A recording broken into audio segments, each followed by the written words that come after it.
The moment my brother Marcus stood up at Thanksgiving dinner, raised his wine glass and announced to 43 relatives that I was still playing with toy cars in the garage while real men handle real business, I knew something had shifted.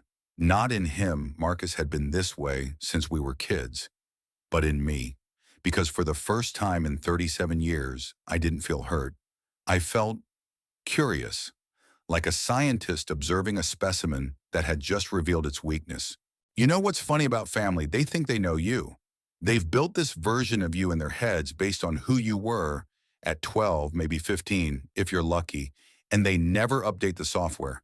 To Marcus and my father, I was still the scrawny kid who spent too much time under the hood of broken down cars, the one who went to community college instead of state, the one who opened an auto repair shop instead of joining Dad's commercial real estate empire. Never mind that my shop had grown to 3 locations. Never mind that I had restored a '67 Mustang that won Best in Show at Pebble Beach. Never mind that I employed 23 people and had just landed a fleet maintenance contract with the county. None of that mattered at family dinners. At family dinners, I was the disappointment who got grease under his fingernails while Marcus closed million-dollar deals in air-conditioned boardrooms. The soda incident happened 3 weeks after that Thanksgiving. I'd driven my Tahoe to Mom's house for her birthday lunch, just immediate family, which meant just another opportunity for Dad and Marcus to practice their favorite blood sport.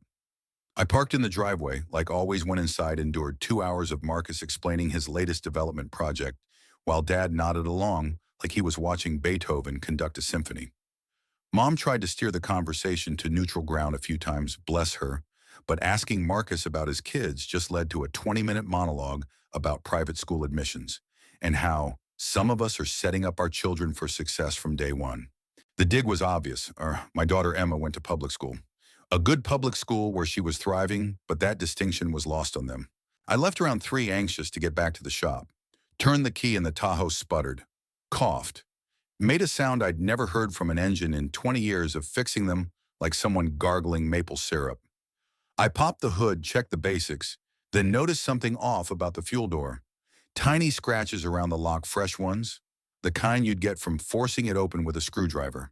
I grabbed a siphon from my emergency kit, drew out some fuel, and knew immediately. The smell was wrong. Sweet, sticky. I dipped my finger and tasted it, Coca-Cola mixed with gasoline.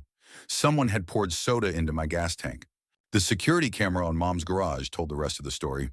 Marcus arriving early that morning, spending 5 minutes by my Tahoe with a 12-pack of Coke from his trunk. The timestamp showed 11:47 a.m. The footage was crystal clear, HD quality. I'd installed that camera system myself last Christmas after Mom mentioned she'd been hearing noises at night.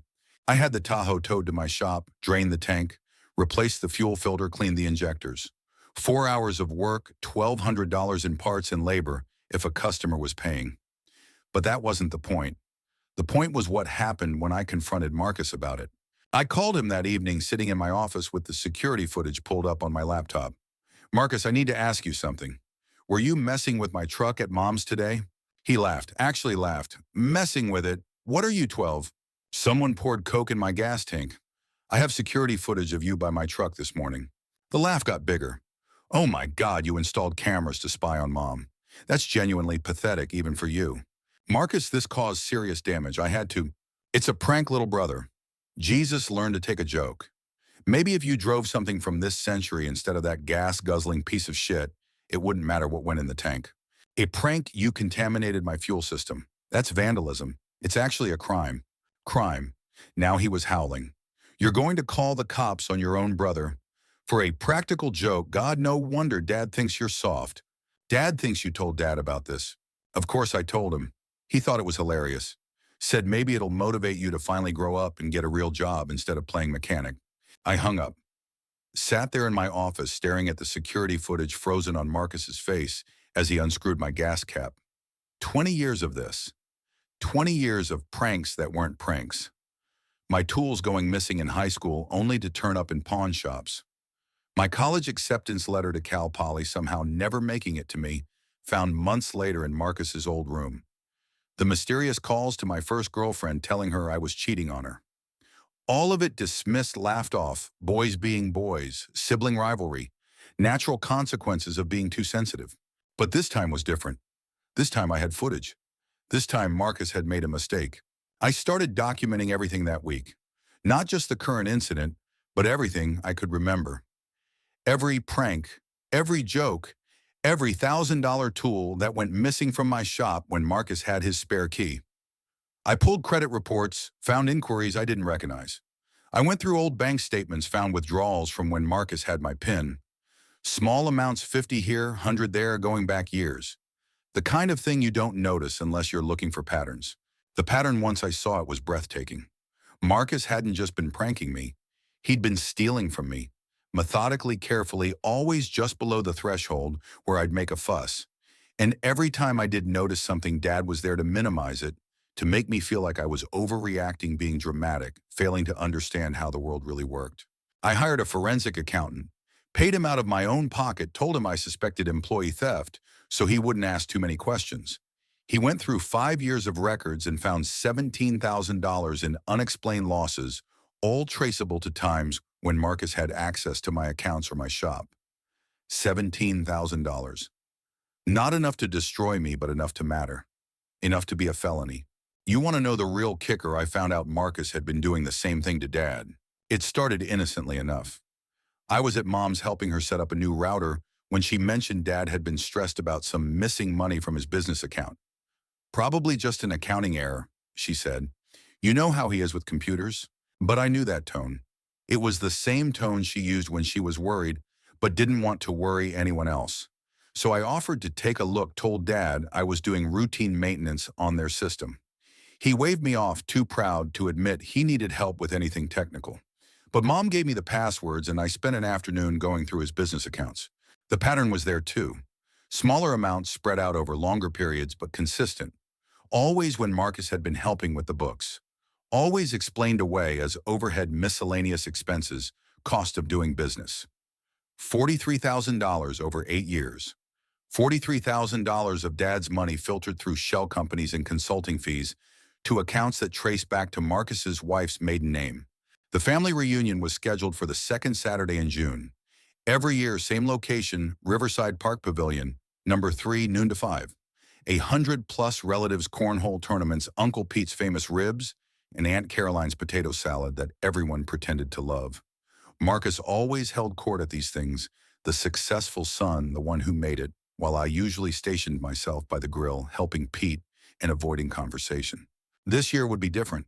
I spent 2 months preparing, not just gathering evidence, but understanding the law.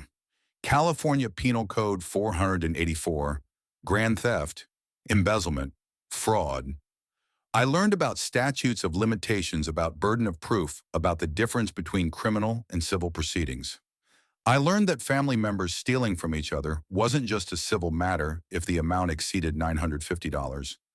I learned that video evidence was admissible if the recording was made in a place where there was no reasonable expectation of privacy. I learned that California was a 2-party consent state for audio recordings, unless the recording was made to gather evidence of a crime. I made copies of everything. Bank statements, security footage, the forensic accountant's report, email threads where Marcus admitted to various pranks over the years.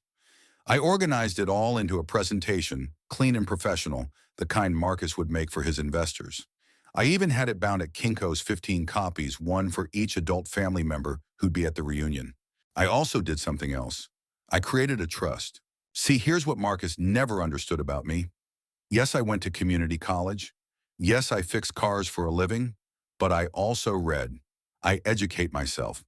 And one thing I learned running a business is that protecting your assets is just as important as earning them. So 5 years ago, I'd moved most of my money into an irrevocable trust with Emma as the beneficiary and my lawyer as the trustee. The shop operated under an LLC separate from my personal finances. My house was in the trust too. On paper, I didn't own much of anything directly. Marcus, on the other hand, had everything in his name. The house, the cars, the investment accounts. He liked the control, liked seeing his name on everything. It made him feel powerful. It also made him vulnerable. A week before the reunion, I sent Marcus a certified letter. Formal notice of intent to pursue legal action for theft, fraud, and vandalism. I included a copy of the forensic accountant's report highlighting the $17,000 he'd stolen from me. I also included a screenshot of the security footage, his face clear as day as he poured Coke into my gas tank. At the bottom, I added a single line: "We can handle this privately at the family reunion, or I can file charges Monday morning. Your choice." He called within an hour. "What the fuck is this? No preamble, just rage." "It's exactly what it looks like," I said, keeping my voice steady. "You've been stealing from me for years. I have proof. We need to settle this." "Settle this? You're trying to blackmail me." "Blackmail would be if I was making false accusations. These are facts, Marcus. Documented, verified facts. The forensic accountant I hired is prepared to testify if necessary."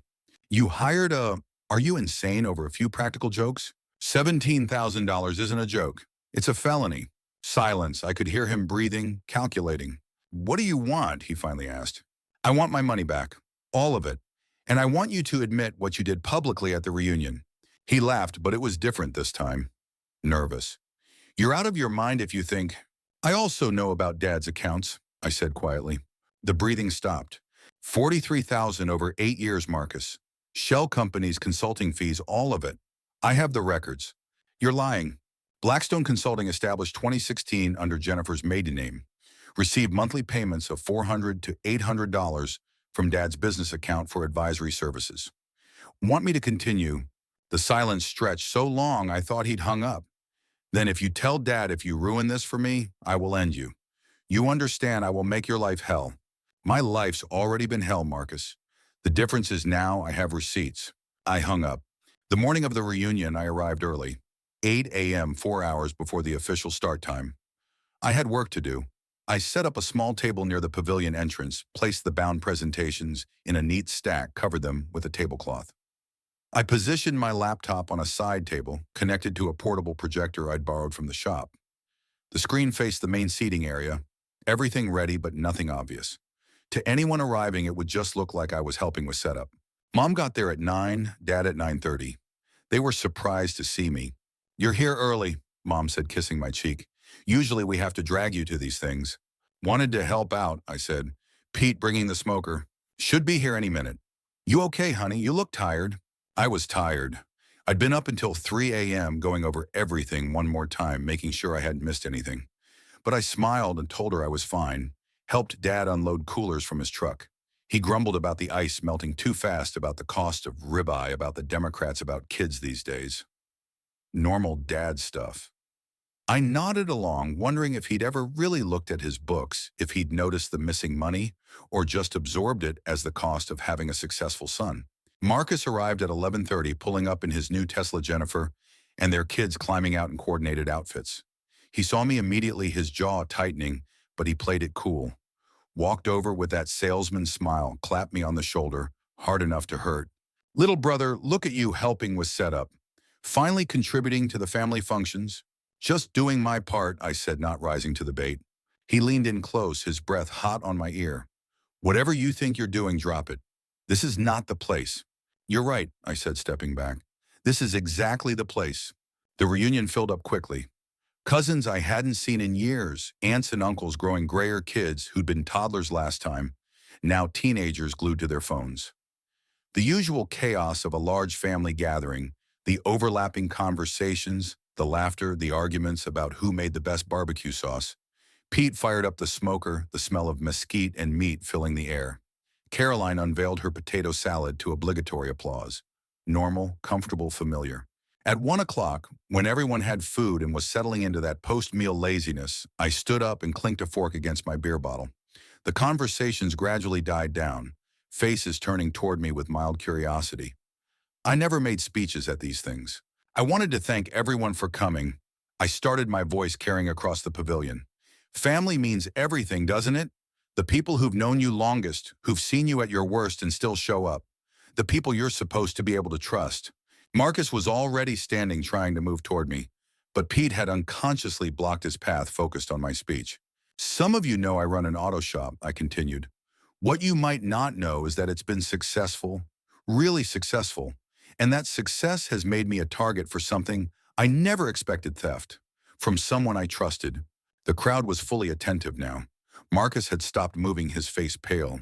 "3 weeks ago, someone vandalized my truck, Poured Coca-Cola into the gas tank, caused $1,200 in damage. Could have caused an accident if I hadn't caught it in time. I clicked a button on my laptop, and the security footage appeared on the projector screen. Clear as day, Marcus with the 12-pack unscrewing my gas cap. This is from Mom's security camera. Gasps, murmurs. Uncle Pete turned to look at Marcus, his expression unreadable.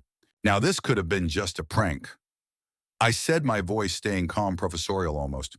Brothers right, boys will be boys. That's what Dad said when I told him. Natural consequences of being too sensitive. I clicked again.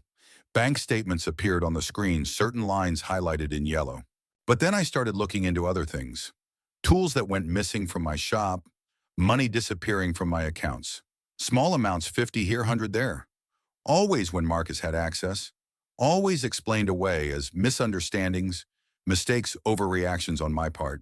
The pavilion was dead silent now except for the hum of the smoker. I hired a forensic accountant. I continued clicking to the next slide, the summary page of the report. $17,000 over 5 years. $17,000 taken from my business, my family, my daughter's college fund. Not borrowed, taken. This is ridiculous. Marcus finally found his voice. You're seriously doing this, here in front of everyone. You're right, Marcus. I should have done this privately. I tried to. I sent you a certified letter last week offering to settle this between us. You threatened to, quote, end me. Jennifer grabbed Marcus's arm, her face white. Is this true? Of course it's not true. He's lost his mind. He's always been jealous of me, and now I have the receipts. I said, simply picking up one of the bound presentations. Every transaction, every transfer, every theft, documented, verified, and prepared by a licensed forensic accountant. I started passing out the copies. There's enough for everyone to see for themselves. Dad stood up, his face red. That's enough. You don't air family business like this. Whatever issue you have with your brother, Dad, I said, and something in my voice made him stop. You should look at page 37. He frowned and grabbed one of the presentations from Aunt Caroline, flipped to the page. I watched his face change as he read the red, draining away, replaced by something I'd never seen before. Confusion, then understanding, then rage. 43,000, I said quietly. Over 8 years. Shell companies, consulting fees, all tracked back to accounts in Jennifer's maiden name. The silence was deafening. Dad's hands were shaking as he turned to Marcus. Tell me this is wrong, Dad said, his voice barely above a whisper. Tell me you didn't steal from me. Marcus's mouth opened and closed like a fish out of water. Dad, it's not. I was managing the books. There were expenses, investments. In your wife's name, Dad's voice was rising now. Behind my back, from your own father. You don't understand the full picture. I understand theft. Dad roared and everyone flinched.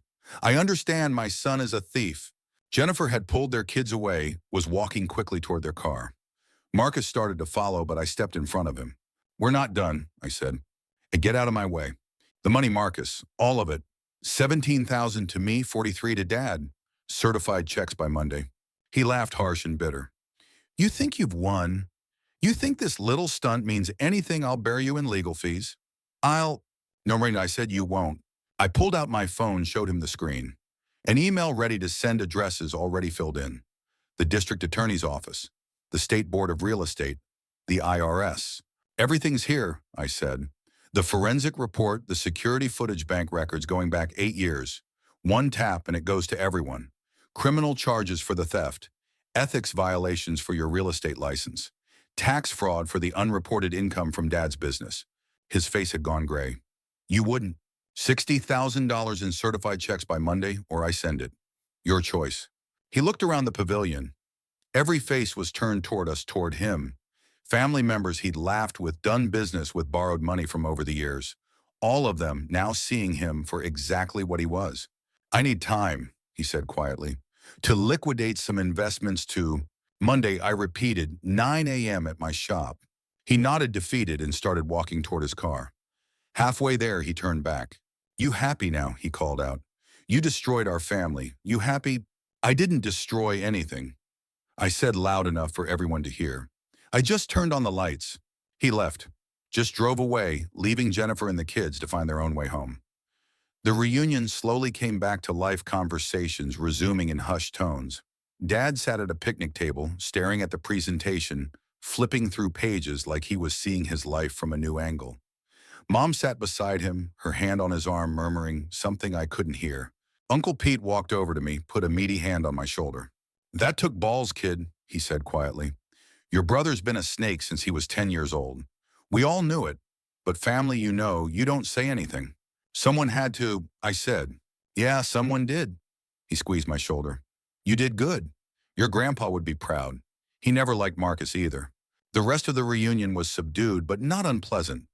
People approached me throughout the afternoon, some offering support, others just nodding in acknowledgement. Cousin Rita, who'd lost $3,000 to Marcus in a sure-thing investment 5 years ago, actually hugged me.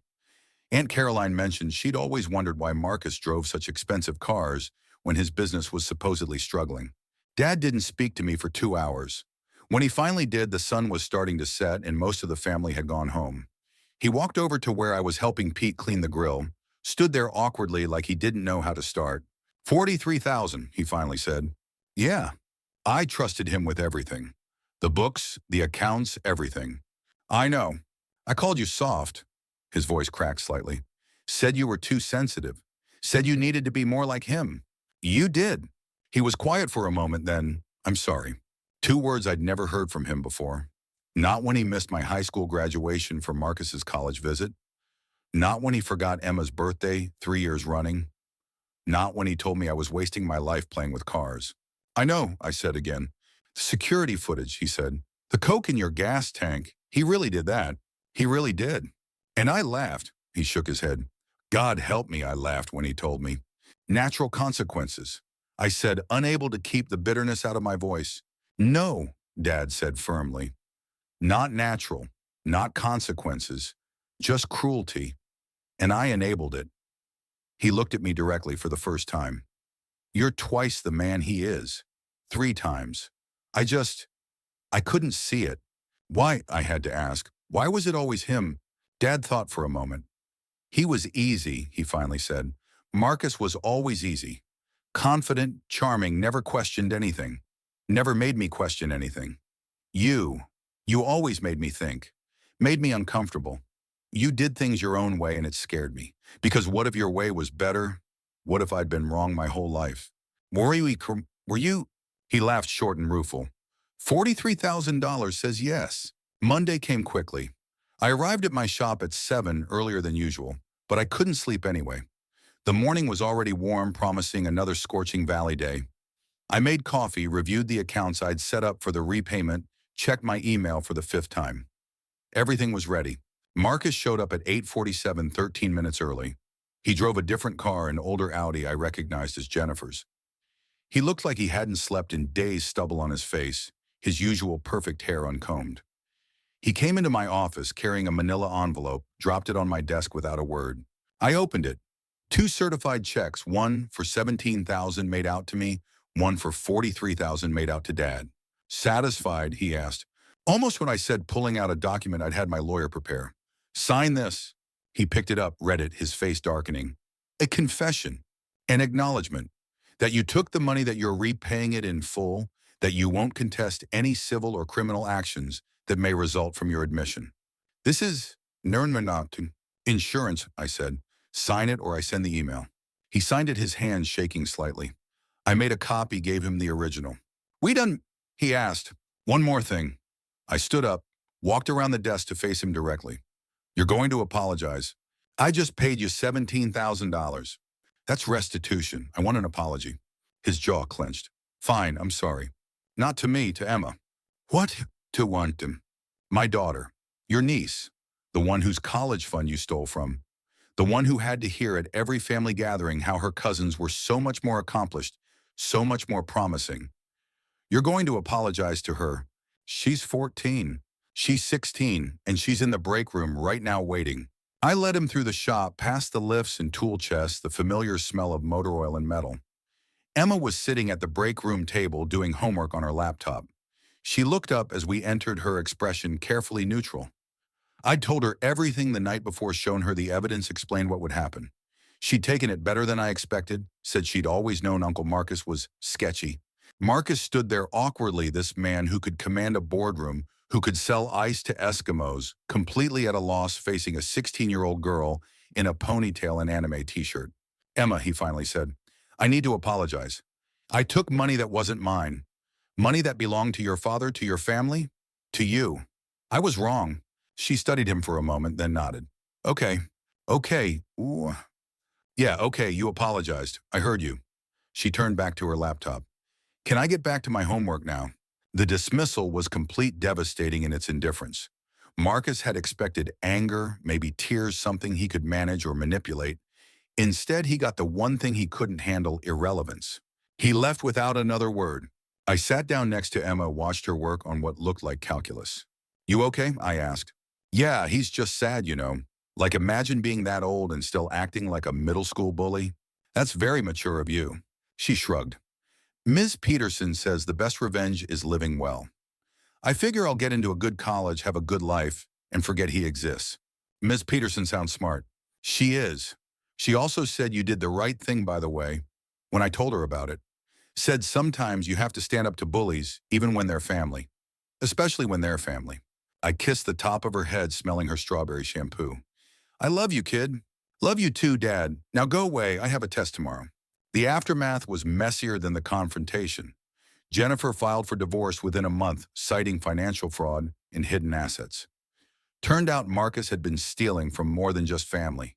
His business partners, his clients, even their joint savings. The house of cards collapsed quickly once people started looking closely. Dad and I slowly rebuilt our relationship. He started coming by the shop, actually seeing what I'd built instead of dismissing it. He met my employees, saw the books, understood that I hadn't just opened a garage, I'd built a business. A successful one. He even started bringing his own cars to me for service, though he still grumbled about the prices. You charge family full price, he'd complain. Family gets the friends and family discount, I'd reply. 50% off labor. What about the Marcus discount? That's where I double the price and pour Coke in your gas tank. He laughed at that every time. It became our thing, our way of acknowledging what had happened without dwelling on it. Marcus disappeared for a while, lost his real estate license, lost his investors, lost his reputation. Last I heard, he was working as a sales manager at a Mercedes dealership in Fresno. Still selling, still charming, just on a smaller stage. He sent me a Christmas card this year, generic store-bought signed Marcus with nothing else. I didn't respond. The trust I'd set up protected everything during the chaos. My business, my house, Emma's college fund, all safe, all intact. I'd learned long ago that the best defense against predators was good walls, and Marcus had proven me right. But I'd also learned something else, something I hadn't expected. Speaking truth to power, even family power, even petty power changes you. It's like fixing an engine that's been running rough for years. Suddenly everything runs smoother, cleaner, more efficient. I found myself standing taller, speaking louder, taking up space I'd previously ceded to others. My business grew not because I worked harder, but because I stopped apologizing for my success. I bid on bigger contracts, charged what I was worth, stopped accepting less than I deserved. Emma noticed it first. You're different, she said one day apropos of nothing. Different how? I don't know, like you finally decided you belong here. I guess everywhere, in rooms, in conversations, in the family. Like you finally decided you deserve to be here. Out of the mouths of babes. The family reunions continued, same park, same pavilion, same Uncle Pete's ribs. Marcus never came again, but his absence wasn't a void. It was a relief, like removing a stone from your shoe. You'd gotten so used to, you'd forgotten you were limping. Conversations flowed easier, laughter came more naturally, and nobody had to brace themselves for the next prank or cutting remark. At the next reunion, exactly 1 year after the confrontation, Dad stood up during dinner and clinked his beer bottle. The pavilion quieted, everyone probably expecting another scene. Instead, he raised his bottle toward me. To my son, he said simply, who had the courage to do what I should have done years ago, who built a business I was too proud to appreciate, who raised a daughter I'm proud to call my granddaughter, and who taught an old fool that being family doesn't mean accepting abuse. Everyone drank, even Aunt Caroline, who usually abstained. Pete started a slow clap that built until the whole pavilion was applauding. It was embarrassing and wonderful and everything I'd never known I needed. Emma leaned over and whispered, "This is super cheesy, Dad." "I know," I whispered back. I love it, she added. Me too. Later that night, cleaning up after everyone had gone home, Mom pulled me aside. She'd been quiet all day watching everything with that careful way she had taking it all in. I knew, she said quietly. About Marcus the stealing, all of it. Maybe not the specifics, but I knew what he was. What he was doing to you, to your father. Why didn't you say anything? She sighed, looking older than her 72 years. Because I'm a coward. Because keeping the peace seemed more important than keeping the truth. Because I told myself boys will be boys and brothers will work it out, and all the other lies mothers tell themselves when one child is hurting another. Mom, no, let me finish. I failed you. For 37 years, I failed you. I watched Marcus chip away at you piece by piece, and I did nothing. Worse than nothing, I enabled it with my silence. Shali Uni, you didn't. I did. Her voice was firm. Every time I changed the subject at dinner, every time I told you to be the bigger person, every time I made excuses for him, I chose the easy path over the right path. You were trying to keep the family together. I was trying to avoid conflict. There's a difference.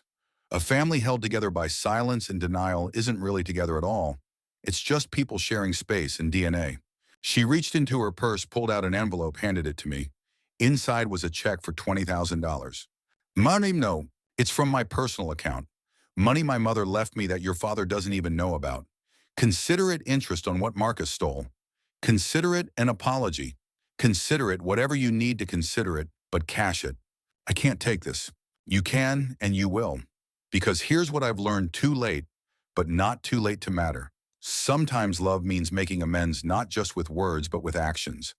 Sometimes it means putting your money where your mouth should have been all along. I took the check, folded it carefully, put it in my pocket. I'll put it in Emma's college fund. Good. She's going to do amazing things, that girl. She gets that from you. She gets it from you too, I said. The watching, the understanding, the knowing when to act. She acts sooner than I ever did. Because she saw me do it. And I did it because somewhere deep down I knew you'd understand. Even if you couldn't say it, I knew you'd understand. She hugged me then, fierce and quick, the kind of hug she used to give when I was small and had skinned my knee or lost a baseball game. The kind that said everything words couldn't. 6 months later, Marcus reached out again. Not a card this time, but an email.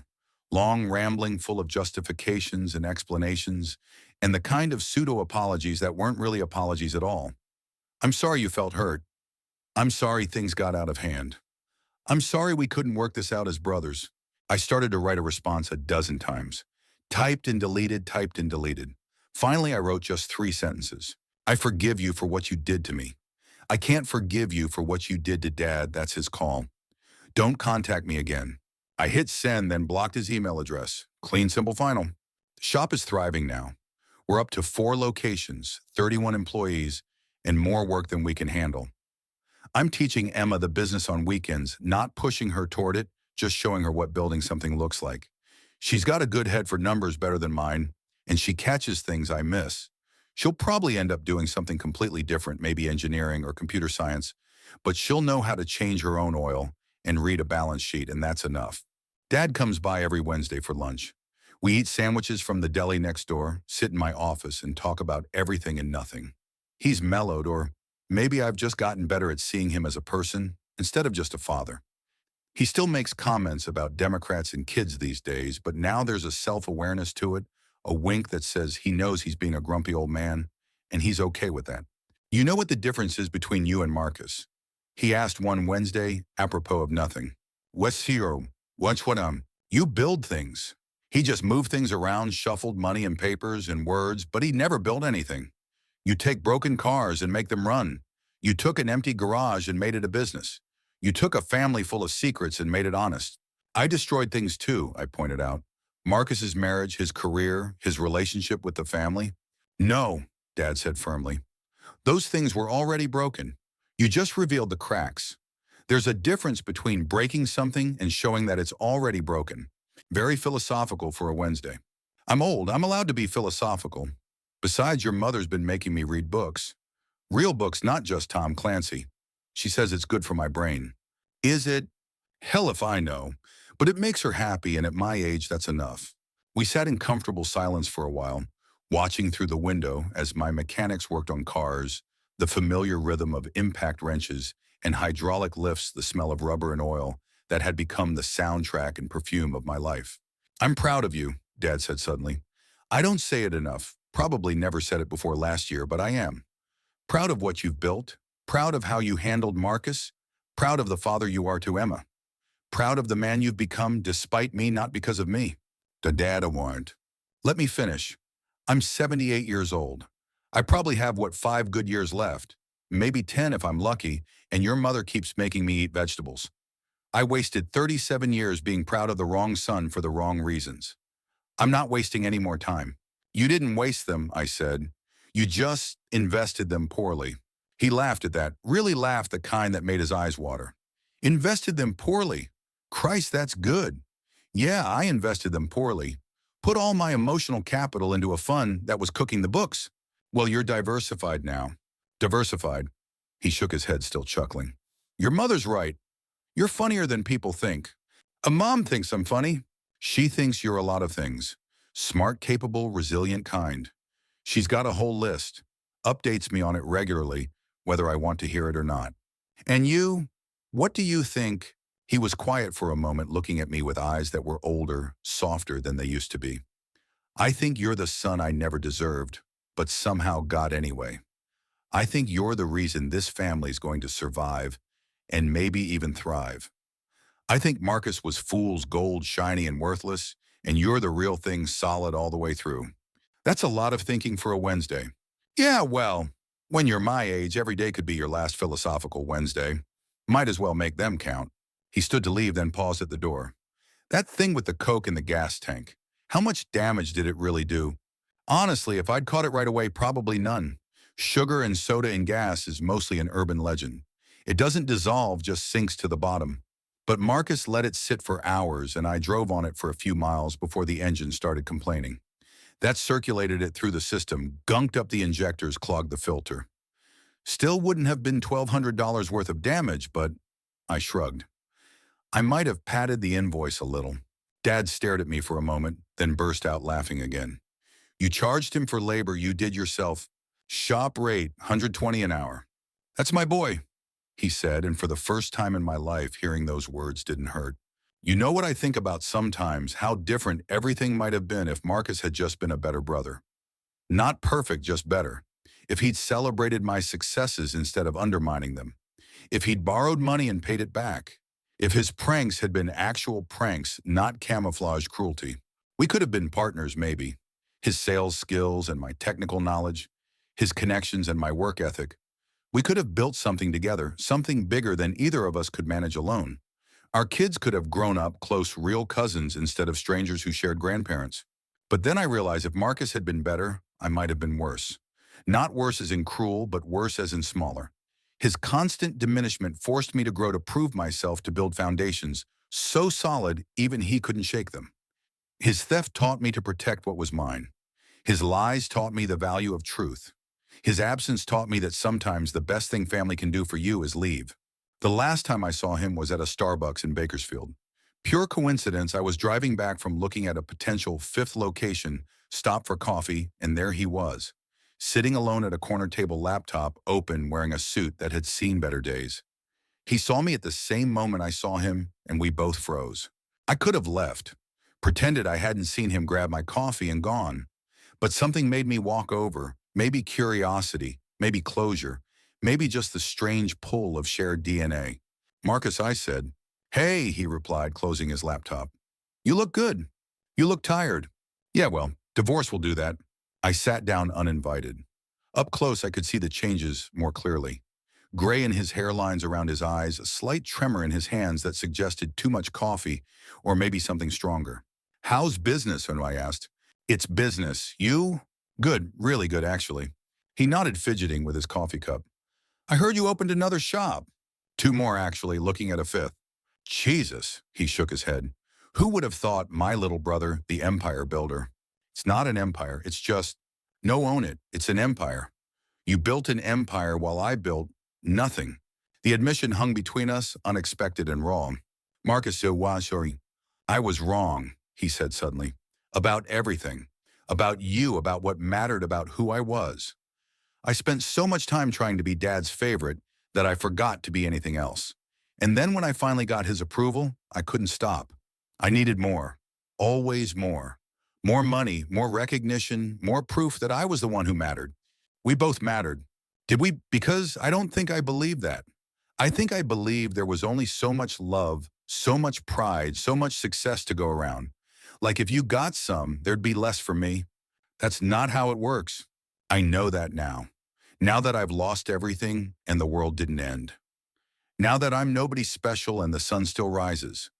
Now that you have everything I thought I wanted and I realize I never really wanted it at all. What did you want? He thought for a moment. I wanted to matter, to be essential, to be the one people couldn't do without. He laughed bitterly. Turns out everyone does just fine without me. That's not true. Isn't it Dad hasn't called in 6 months? Mom sends birthday cards with nothing but her signature. Jennifer's engaged to someone else already. My kids see me every other weekend and count the hours until they can leave. The family reunions happen without me, and from what I hear, they're better for it. I didn't argue because he wasn't wrong. You know what the irony is, he continued. I always thought you were the weak one. Too sensitive, too soft, too willing to accept less. But you were actually the strong one. Strong enough to be yourself despite Dad and me trying to make you someone else. Strong enough to build something real instead of just playing games. Strong enough to finally stand up and say enough. It wasn't strength when I said. It was exhaustion. I was just too tired to pretend anymore. Maybe that's what strength is. Getting tired enough of the bullshit to finally do something about it. We sat in silence for a while, two brothers who'd become strangers, or maybe strangers who happened to be brothers. For what it's worth, he said finally, I'm sorry, really sorry, not the qualified kind. Sorry for the gas tank, sorry for the money, sorry for 37 years of being a shitty brother. Sorry for all of it. I know, I said, and I did know. This wasn't the calculated apology he'd given Emma or the defensive one in his email. This was real, stripped of pretense and strategy. Can we ever get past it, he asked. Be brothers again. I thought about it, really, thought about it. I don't know. Maybe not brothers like we should have been, but maybe something else. Something new. Like what? I don't know yet. Maybe we start with coffee. Just coffee once in a while, no expectations. I'd like that, he said. I stood to leave, then remembered something.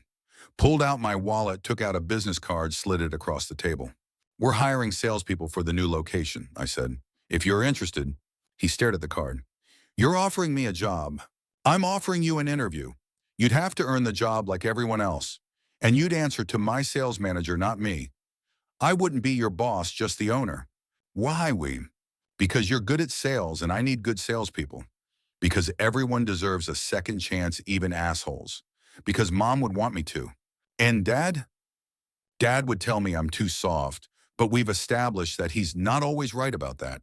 Marcus picked up the card, studied it like it was written in a foreign language. I'll think about it.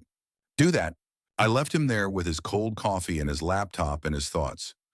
2 weeks later, my sales manager called to say a Marcus Campbell had applied for the position, interviewed well, and passed the background check. He's your brother, right? She asked. Yeah. Is that going to be a problem? Not for me. Might be for him. How so? He's going to have to prove himself. No family discount on expectations. Understood. Should I hire him? That's your call. You're the sales manager. She hired him. He's been there 3 months now, hits his numbers, shows up on time, doesn't cause problems. We don't talk much, just nod when we pass in the hallway. It's not brotherhood, not really, but it's something. A beginning, maybe, or an ending that doesn't require scorched earth. Emma asked me about it last week. Why'd you give Uncle Marcus a job?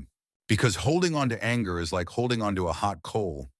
Eventually, you're the one who gets burned. That's very zen of you. I'm a very zen guy. You're really not. Knowing I admitted, I'm really not, but I'm trying.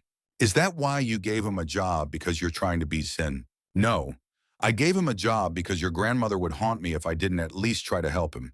And because success is the best revenge, but watching your former tormentor sell oil changes for commission might be the second best. That's petty. Extremely petty. I love it. That's because you're my daughter. And proud of it. The thing about family is that it's never really over. Even when you cut ties, even when you block numbers and skip reunions, the connection remains. Not the relationship that can definitely end, but the connection, the shared history, the DNA, the remembered Christmas mornings and birthday parties and funerals. That stuff stays with you. Marcus and I will never be the brothers we could have been. That possibility died somewhere between the first stolen bike and the coke in my gas tank. But we might become something else, something less than brothers, but more than strangers. Two men who share parents and nothing else, who nod in hallways and compare sales figures, who've learned to coexist without trust or warmth, but also without active hostility. Dad's right that I build things. But what I'm proudest of building isn't the shops or the business or even the financial security. It's the boundaries. The walls that say this far and no further. The gates that only open for those who've earned entry. The security system that catches vandals in the act even when they're family, especially when they're family. Because that's what nobody tells you about family. Sometimes the best thing you can do for each other is establish proper distance. Sometimes love means letting go. Sometimes the healthiest family dynamic is one where everyone knows exactly where they stand, even if it's farther apart than they'd hoped. The family reunion is coming up again in a few weeks. Same park, same pavilion, same Uncle Pete's ribs that everyone pretends aren't getting a little less tender each year as Pete's arthritis gets worse. Marcus won't be there.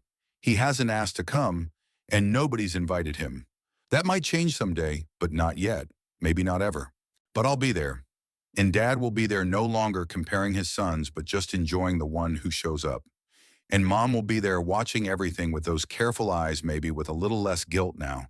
And Emma will be there rolling her eyes at her uncle's dad jokes, but secretly loving the chaos and connection of extended family. We'll eat too much and laugh too loud and play cornhole badly. Someone will tell the story about Grandpa and the fishing boat, even though everyone's heard it 100 times. Aunt Caroline will bring her potato salad that nobody likes but everybody eats. Kids will run around screaming while their parents pretend not to notice. It will be perfectly imperfect, a family gathering that's actually about family, not performance or competition or establishing pecking order. And at some point, probably after a few beers, Uncle Pete will pull me aside and tell me again that I did good. That standing up to Marcus was the rightest thing anyone in this family has done in 50 years. That my grandpa would be proud. And I'll nod and thank him, but I'll be thinking about something else. I'll be thinking about how revenge isn't really about the person who wronged you. It's about you, about deciding you matter enough to fight back, about choosing truth over comfort even when the truth is uncomfortable, about building something better from the ashes of what was burned. Marcus thought he was the strong one, but he was wrong. He was just loud. Strength isn't about taking from others or tearing them down. It's about building yourself up so solid that nobody can tear you down. It's about documenting the evidence, hiring the accountant, setting up the trust, and waiting for exactly the right moment to present your case.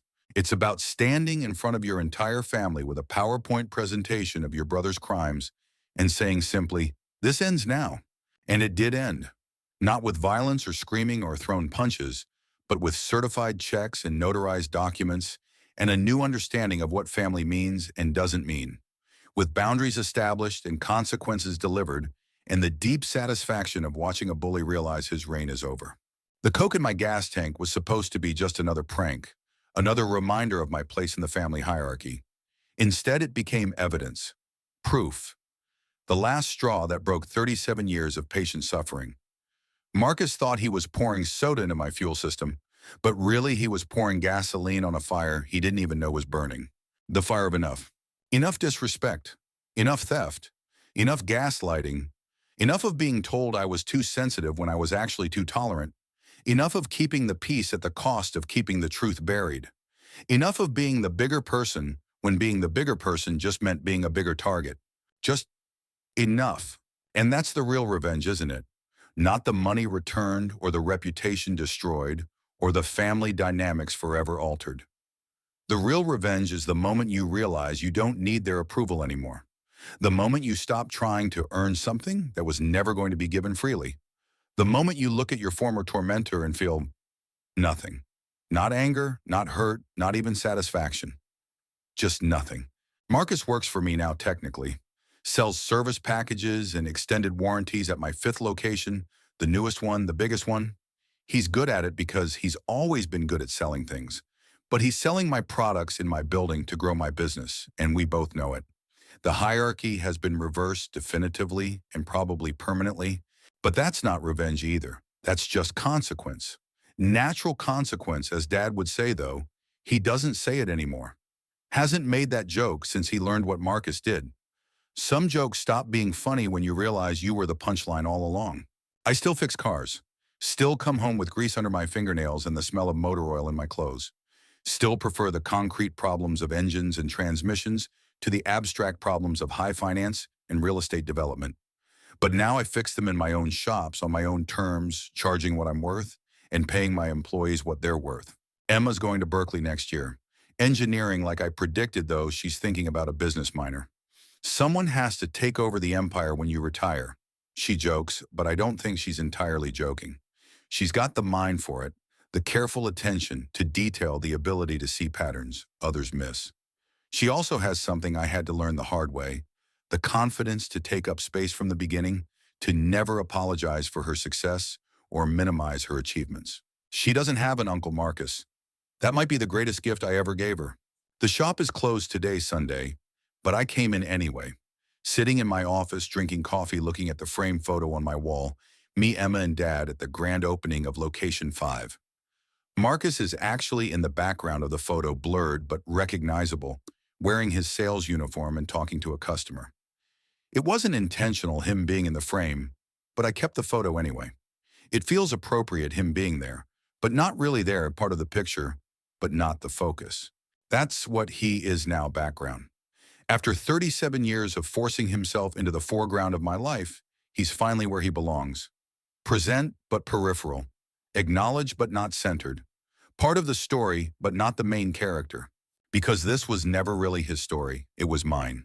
The story of a younger brother who got tired of being less than, who documented the evidence and hired the professionals and did the math, who stood up at a family reunion with a PowerPoint and a spine and changed everything with the simple act of telling the truth. The story of a man who built something real while his brother built houses of cards, who protected what mattered while his brother stole what didn't, who chose dignity over cruelty even when cruelty would have been so much more satisfying.